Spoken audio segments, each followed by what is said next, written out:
Red Dead Redemption is without a doubt one of the most critically acclaimed video games of all time. Its world, characters and story hold a very dear place in my heart, and while it's been many years since it was released, the game still holds up fairly well. So the question is, can Red Dead Redemption 2 live up to the high expectations that Rockstar's Legend of the West has set? I suppose the answer depends on what you're looking for. At a glance, Red Dead Redemption 2 feels very similar to its predecessor. You have cover-based gunplay and horse riding making up the majority of RDR2's active gameplay, which is to say its main story missions, and on the surface it's super familiar. On the one hand, this is great because fans of the previous game will come in and have a good handle on what they're doing almost immediately. On the other, it means that RDR2 also has the same very specific gameplay quirks that come with any modern Rockstar game. Trying to position your character with any kind of finesse or navigating tight areas can occasionally be pretty frustrating, but these hiccups don't happen often enough for it to sour the experience as a whole. Once you get beyond the initial glance and get hands-on, you realize that Red Dead Redemption 2, for all its initial similarities, does feel like a different game. A much slower, more methodical game. Combat, for instance, while still working off of the GTA 5 Red Dead Redemption cover-based framework, actually requires patience to be truly effective. Guns take a little bit of time to aim more precisely, and firing in rapid succession will make your shots more and more inaccurate. On top of that, firing constantly without lowering your weapon requires you to cock your revolvers and repeaters before firing again, and getting caught under fire will cause your aim to waver. It's a much more satisfying and involved system than anything found in previous Rockstar titles, and it's helped along by the occasional visual flourish, like the Max Payne cam that initiates on the occasional kill, showing not only the damage you've caused, but often showing Arthur being a total badass in the process. In an effort to make the game feel more involved overall, Red Dead 2 also adds a sprinkling of survival mechanics into the mix, in addition to incredibly light RPG elements akin to what was found in GTA San Andreas.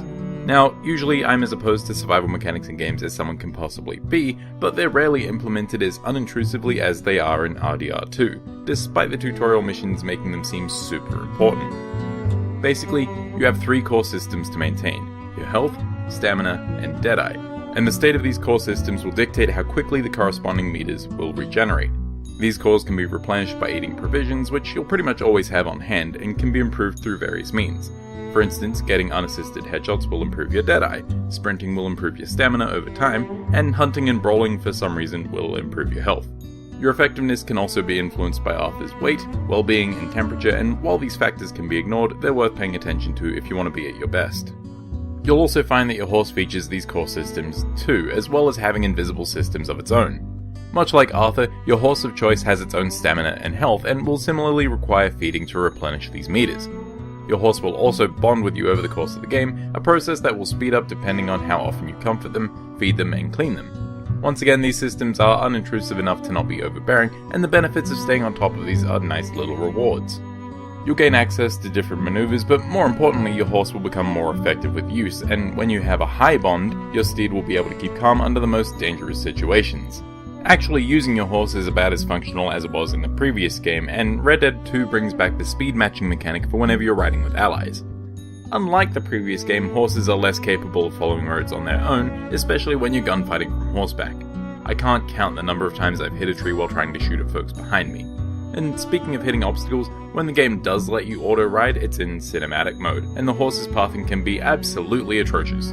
For the most part, it works fine for longer trips where you just want to soak in the environment, but if any carriages or pedestrians happen to be in your path, you better be prepared for a wipeout. At best, it's kind of hilarious as you ragdoll all over, but at worst, your horse can permanently die, and the folks you just barreled into can take their aggression out on you with guns. I definitely would not recommend taking a bathroom break while cinematic mode does its thing. That said, if you do run afoul of the everyday folks that populate the world of Red Dead Redemption 2, you have plenty of ways to deal with them.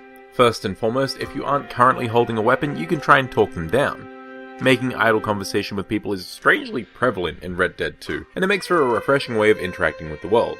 You can greet or antagonize practically everyone you meet, and these contextual mechanics extend to other aspects of the world as well.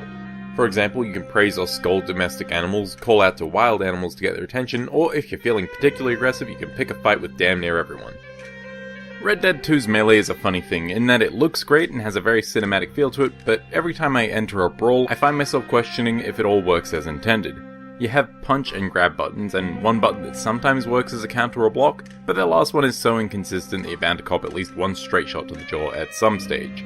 With that said, every time fists start flying, it's genuinely entertaining, and despite the iffy defensive options, I never found myself losing any of these fights, so I can't complain too much.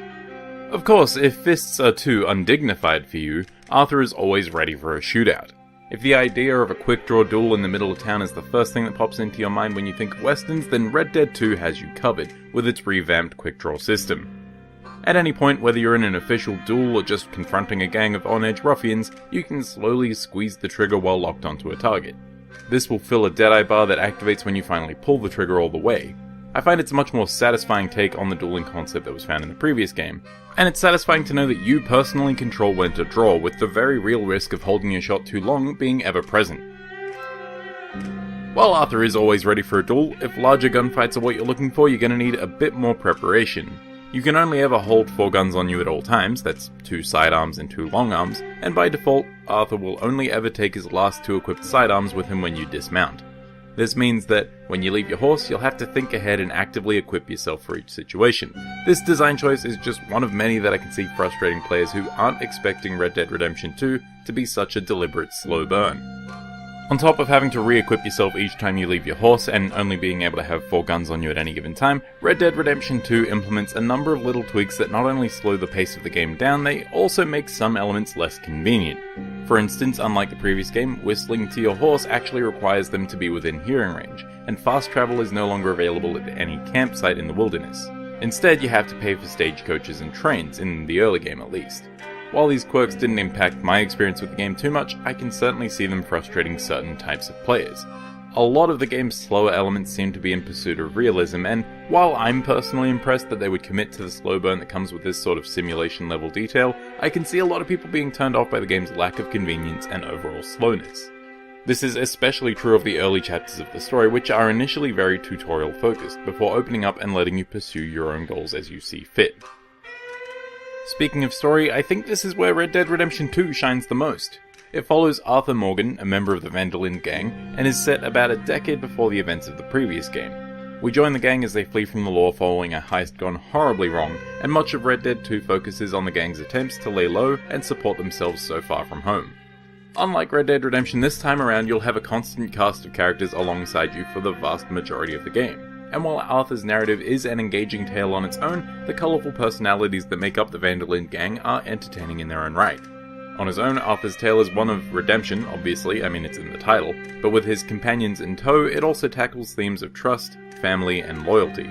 Even if Arthur's personal character development didn't grab me as strongly as it has, the interactions with his criminal family would have kept me engaged for the game's duration. It certainly doesn't hurt that the entire cast is brought to life by some fantastic voice work. Honestly, there are some highly emotional moments in the main story that just wouldn't have landed half as well without such strong acting, and are gonna stick with me for a while because they do land perfectly. The game's excellent audio extends to the soundtrack with both its ambient original score, full of loose guitar licks, organs, and harmonicas, and its handful of licensed tracks that are used to great effect during the game's more narratively significant moments. Beyond the voice work and music, even the game's sound effects are spectacular. The sounds of the setting, from wolves snarling as they stalk you to the crack of a warning shot as you rob a bank, are the icing on top of an incredibly immersive experience. The immersion factor is hammered home with an unbelievably high level of animation from pretty much everything you do. Skinning animals, looting houses, leaping from your horse to a train, everything is animated to a ludicrous degree, and again, while this won't do much for gamers who are all about function over form and instant gratification, it never ceased to amaze me. In addition to this, the world just feels so varied and unique from end to end. From snowy towns at the base of mountains, to hazy swamps, and crisp, clean plains, Red Dead Redemption 2 has brought its world to life, so much so that just riding around and having things happen around you can be just as engaging as progressing through the fantastic plot. The amount of side content to be found in Red Dead Redemption 2 is honestly staggering, from the various ambient events that just happen out in the world, to more focused tasks such as gambling, bounty hunting, and various types of robbery, and of course, hunting. Each of these distractions is surprisingly fleshed out. For example, robbing a store, stagecoach, or a train has its own unique contextual mechanics for effectively threatening normal folks, while hunting involves actually scouting out animals before you kill them in order to get the best pelts possible. You can lose hours at a time to any one of RDR2's side activities, and because they're all implemented so well, they feel like a valuable use of your time, especially when the side content often has a small plot of its own. Now, at the end of the day, for certain players, Red Dead 2 will be too slow and too inconvenient, and that's fine. That makes sense. It certainly doesn't help that legacy issues with Rockstar's usual engine rear their head on the odd occasion, despite some improvements. But for my money, Red Dead Redemption 2's engaging and often surprising plot, coupled with a world that I can play in for hours without getting bored, and gameplay mechanics that allow you to interact with the world in new and refreshing ways, makes it one of my favourite games of all time. With that said, Red Dead Redemption 2 is excellent. While it certainly seems familiar at the outset, Red Dead 2 quickly feels like a vastly different game to its predecessor. And as much as I love Red Dead Redemption 1, I can't deny that 2's slower burn, coupled with the way that it lets you engage with the world, was something I didn't know I wanted until I actually played it. Not everyone is going to love this game like I do, but I highly recommend checking it out, even if it's not your speed. It's gorgeous, the gunplay is fun, the story is engaging, it is definitely worth checking out, even if you appreciate convenience and function over form.